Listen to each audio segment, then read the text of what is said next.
Good morning students, welcome to the TSN school. आज हम आपकी हिंदी व्याकरण की पुस्तक वनीशा का पाठ 11 पढ़ेंगे, जो कि है कारक। कारक शब्द का शाब्दिक अर्थ होता है करने वाला, यानी क्रिया को पूर्ण करने में महत्वपूर्ण भूमिका निभाने वाला। तो कारक शब्द में प्रयुक्त संज्ञा या सर्वनाम का वाक्य की अन्य शब्दों से संबंध जोड़ते हैं। जैसे पुलिस ने चोर को पकड़ लिया, पुस्तकें मेज पर रखी हैं, दादाजी बच्चों के लिए मिठाई लाए, बिल्ली छत से कूद गई। तो उपयुक्त वाक्यों में पुलिस, चोर, पुस्तकें, मेज, दादाजी, बच्चों, मिठाई, बिल्ली, छत आदि शब्द संज्ञा है और इनका क्रिया से संबंध बताने के लिए ने, को, पर, के लिए तथा से आदि चिन्हों का प्रयोग किया गया है। इन्हें कारक चिन्ह कहा जाता है। ये परसर्ग भी कहलाते हैं। तो जो शब्द संज्ञा या सर्वनाम से क्रिया का संबंध बताते हैं वे कारक कहलाते हैं और इनके लिए जो जिन चिन्हों का शब्दों का प्रयोग करते हैं वे कारक चिन्ह या परसर्ग भी कहलाते हैं। तो कारक की परिभाषा होगी कि संज्ञा या सर्वनाम के जिस रूप से उसका संबंध वाक्य के अन्य शब्दों विशेषकर क्रिया से जाना जाता है उसे कारक कहते हैं। कारक को प्रकट करने के लिए जो चिन्ह लगाए जाते हैं वे कारक चिन्ह कहलाते हैं और कारक चिन्हों को विभक्ति चिन्ह अथवा परसर्ग के नाम से भी जाना जाता है। तो वाक्य में प्रयुक्त संज्ञा सर्वनाम शब्दों के साथ क्रिया का संबंध जोड़ने वाले शब्द कारक कहलाते हैं। अब देखते हैं कारक के भेद। तो कारक को 8 भागों में विभाजित किया गया है। ये 8 भेद हैं: कर्ता, कर्म, करण, संप्रदान, अपादान, संबंध, अधिकरण तथा संबोधन। और इन्हें प्रकट करने के लिए, इन्हें बताने के लिए जिन चिन्हों का प्रयोग करते हैं वे परसर्ग कहलाते हैं और वे हैं कर्ता के लिए ने, कर्म के लिए को, करण को से या द्वारा से प्रकट करते हैं, संप्रदान को के लिए, अपादान कारक को से, संबंध कारक को का, की, के, रा, रे या री से, अधिकरण कारक को में या पर और संबोधन कारक को हे, अरे आदि शब्दों से प्रकट करते हैं या परसर्गों से दर्शाते हैं। सबसे पहले कर्ता कारक। वाक्य में क्रिया करने वाला संज्ञा या सर्वनाम पद कर्ता कहलाता है। आपकी पुस्तक के अनुसार संज्ञा अथवा सर्वनाम के जिस रूप से क्रिया करने वाला का बोध होता है उसे कर्ता कारक कहते हैं। जैसे माँ ने खाना बनाया, अध्यापक पाठ पढ़ाता है। उपयुक्त वाक्यों में माँ और अध्यापक द्वारा क्रिया संपन्न हो रही है, अतः यह कर्ता कारक है। वर्तमान काल और भविष्य काल में भी विभक्ति चिन्हों का प्रयोग नहीं होता। जैसे अध्यापक पाठ पढ़ा रहा है तो ये वर्तमान क्रिया है और इसमें विभक्ति चिन्ह यानी कि ने का प्रयोग नहीं हो रहा। कभी कभी कर्ता कारक में को, से तथा के द्वारा विभक्ति चिन्हों का प्रयोग भी किया जाता है। जैसे माँ को बाजार जाना था या बाजार जाना है, बच्चे से रोया नहीं जाता, पिताजी के द्वारा समाचार पत्र पढ़ा जाएगा। वाक्य में कौन, किससे तथा किसने प्रश्नों के उत्तर देने वाले शब्दों के आधार पर कर्ता कारक की पहचान की जाती है। जैसे किसने खाना बनाया तो यहाँ पर उत्तर होगा माँ ने, और पाठ कौन पढ़ाता है तो उत्तर अध्यापक। यानी कर्ता का जब उत्तर हमें मिलता है कौन, किसने या किससे प्रश्न पूछकर, तो वहाँ पर कर्ता कारक होता है। यहाँ पर विशेष यह ध्यान रखने की बात है कि भूतकाल में अकर्मक क्रिया के कर्ता के साथ भी ने चिन्ह नहीं लगाया जाता। वर्तमान और भविष्य की सकर्मक क्रिया के कर्ता के साथ ने चिन्ह का प्रयोग नहीं होता। जैसे अध्यापक पाठ पढ़ाता है में ने का प्रयोग नहीं हुआ। कभी कभी कर्ता के साथ को, से या के द्वारा भी प्रयोग में लिया जाता है। अगला कर्म कारक, जो द्वितीय विभक्ति है। वाक्य की क्रिया का फल जिस संज्ञा या सर्वनाम पर पड़े उसे कर्म कहते हैं। कर्म कारक का चिन्ह को होता है। कभी कभी यह शून्य भी रहता है, मतलब इसका प्रयोग नहीं किया जाता। तो वाक्य में संज्ञा या सर्वनाम के जिस रूप पर क्रिया का फल पड़ता है उसे कर्म कारक कहते हैं। जैसे पुलिस ने चोर को पकड़ा, माँ ने बच्चे को सुलाया। तो उपयुक्त वाक्यों में क्रिया का फल चोर और बच्चे पर पड़ रहा है, अतः यह कर्म कारक है। और इसकी पहचान करने के लिए, कर्म विभक्ति पहचानने के लिए मुख्य क्रिया के साथ क्या तथा किसको लगाकर प्रश्न कर सकते हैं। जैसे पुलिस ने किसको पकड़ा, या माँ किसको सुला रही है, तो यहाँ पर हमें उत्तर मिलेगा चोर और बच्चे को। तो इस प्रकार द्वितीय क्रियाफल या उत्तर मिलने पर कर्म कारक होगा। यदि वाक्य में कर्म अप्रामाणिक वाचक या निर्जीव है तो उसके साथ कर्म कारक का विभक्ति का जो चिन्ह है को नहीं लगाया जाएगा। जैसे मैंने पत्र को पढ़ा, अब यहाँ पर पत्र अप्राणीवाचक यानी कि निर्जीव है, अतः इसमें पत्र के साथ में को लगाना ज़रूरी नहीं है, बल्कि इसे हम पढ़ेंगे मैंने पत्र पढ़ा, जो कि सही होगा।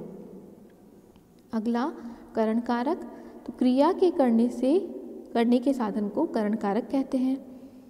तो कर्ता जिस साधन के द्वारा क्रिया संपन्न करता है उसे करण कारक कहते हैं। जैसे रोहित बस से स्कूल जाता है, कपिल ने रंगों के द्वारा होली खेली। तो उपयुक्त वाक्यों में बस और रंगों के द्वारा क्रिया संपन्न हो रही है, अतः यह करण कारक है। तो करण कारक की पहचान के लिए क्रिया के साथ किससे, किसके साथ, किसके द्वारा लगाकर प्रश्नों के उत्तर प्राप्त किए जा सकते हैं।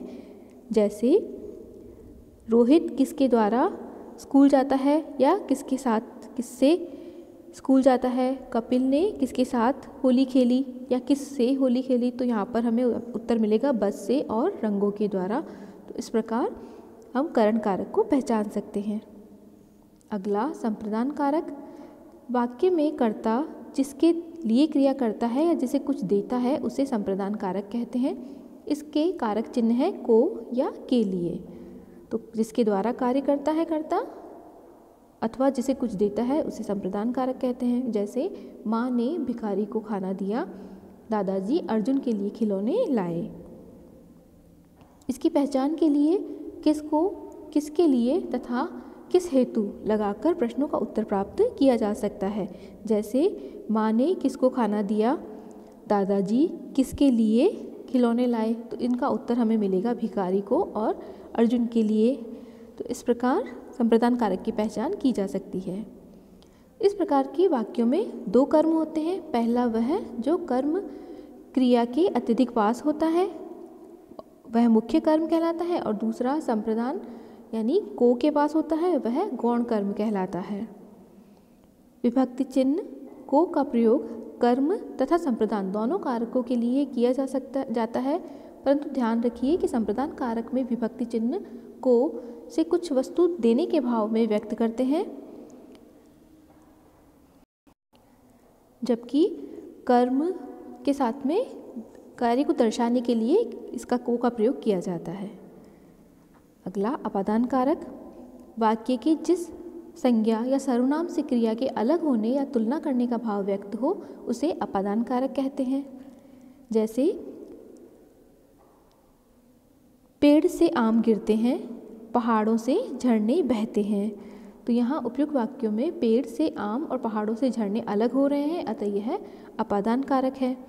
तो जिस रूप में संज्ञा या सर्वनाम के जिस रूप से एक वस्तु का दूसरी वस्तु से अलग होने का बोध हो उसे अपादान कारक कहते हैं। और यहाँ पर तुलना और भय के भाव को भी अपादान कारक के माध्यम से प्रकट किया जाता है। जैसे संदीप कपिल से बड़ा है, तो यहाँ तुलना हो रही है, और देव चिपकली से डरता है, तो यहाँ भय को दर्शाने के लिए को से का प्रयोग किया है, तो यहाँ अपादान कारक है।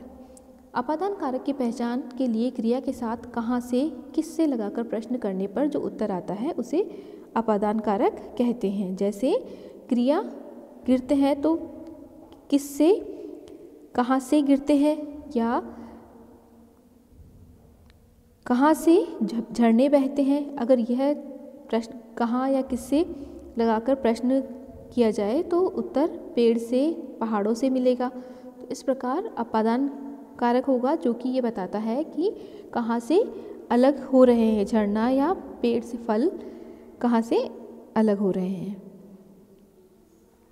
करण तथा अपादान कारकों की विभक्ति से है, लेकिन ध्यान रखने की बात यह है कि करण कारक में विभक्ति चिन्ह से का अर्थ होता है किसी वस्तु के साथ या किसी वस्तु के द्वारा।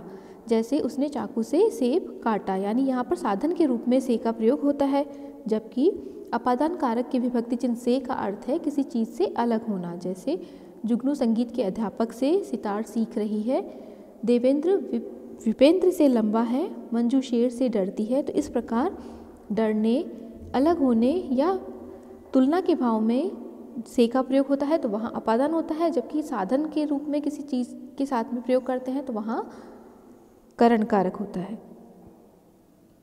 अगला संबंध कारक। ये संज्ञा का या सर्वनाम से संज्ञा का संबंध बताते हैं, जबकि इनकी क्रिया से कोई संबंध नहीं होता। अतः कारक की परिभाषा के अनुसार यह कारक नहीं है, लेकिन इसके परसर्ग हैं जो कि है का, की, के, रा, री, रे। तो संज्ञा या सर्वनाम के जिस रूप से किसी अन्य संज्ञा या सर्वनाम का संबंध प्रकट होता है तो उसे संबंध कारक कहते हैं। जैसे यह सर्वज्ञ की किताब है, राहुल निशु का भाई है। तो पिछले वाक्य में सर्वज्ञ तथा संबंध किताब से है और राहुल का संबंध निशु से प्रकट हो रहा है, अतः यह संबंध कारक है। संबंध कारक की पहचान के लिए संज्ञा अथवा सर्वनाम के साथ किसका, किसकी, किसके या किसने आदि को लगाकर प्रश्न करके उनके उत्तर प्राप्त किए जाते हैं, वे ही उत्तर संबंध कारक कहलाते हैं। जैसे यह किताब किसकी है या राहुल किसका भाई है, तो इस प्रकार हमें उत्तर मिल जाएंगे इनके और यह संबंध कारक की पहचान बताते हैं। अगला अधिकरण कारक। तो जब संज्ञा या सर्वनाम क्रिया के होने का स्थान या समय बताते हैं तब वे अधिकरण कारक होते हैं। पुस्तक के अनुसार संज्ञा या सर्वनाम के जिस रूप में क्रिया के आधार, स्थान या समय का बोध होता है उसे अधिकरण कारक कहते हैं। जैसे गैस पर चाय बना दो, माँ ने अलमारी में कपड़े रखे। तो उपयुक्त वाक्यों में गैस और अलमारी से क्रिया के आधार और स्थान का बोध हो रहा है, अतः यह अधिकरण कारक है। इन वाक्यों में क्रिया के स्थान का पता लगाने के लिए कहाँ शब्द लगाकर यदि प्रश्न पूछा जाए तो अधिकरण कारक होता है। अगला संबोधन कारक। संबोधन का संबंध वाक्य की क्रिया से नहीं होता। इसका प्रयोग किसी को बुलाने या संबोधित करने के लिए किया जाता है। इसका कोई कारक चिन्ह या परसर्ग नहीं होता। इसके लिए अरे, हे, ओ, भाई, भाइयों आदि का प्रयोग किया जाता है।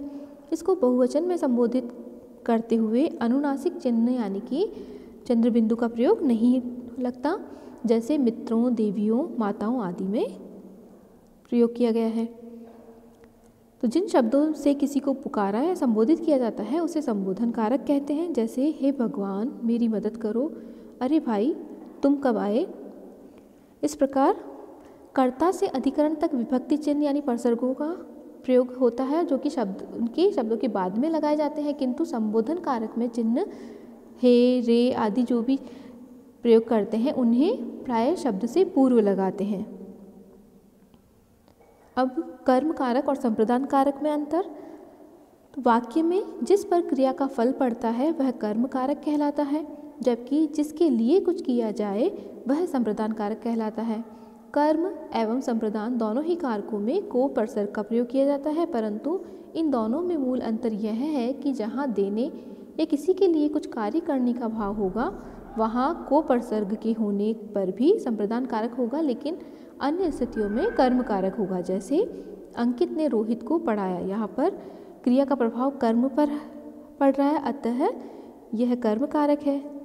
जबकि माँ ने भिखारी को वस्त्र दिया, तो यहाँ देने का भाव है, इसलिए यहाँ पर संप्रदान कारक है।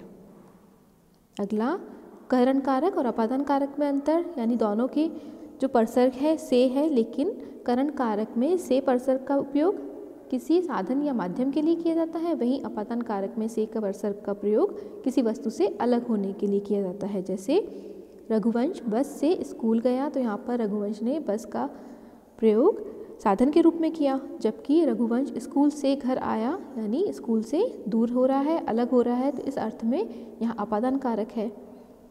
तो अब तक हमने पढ़ा कारक वाक्यों में प्रयुक्त संज्ञा या सर्वनाम का वाक्य के अन्य शब्दों से संबंध जोड़ते हैं। संज्ञा या सर्वनाम के जिस रूप से उसका संबंध वाक्य के अन्य शब्दों विशेषकर क्रिया से जाना जाता है उसे कारक कहते हैं।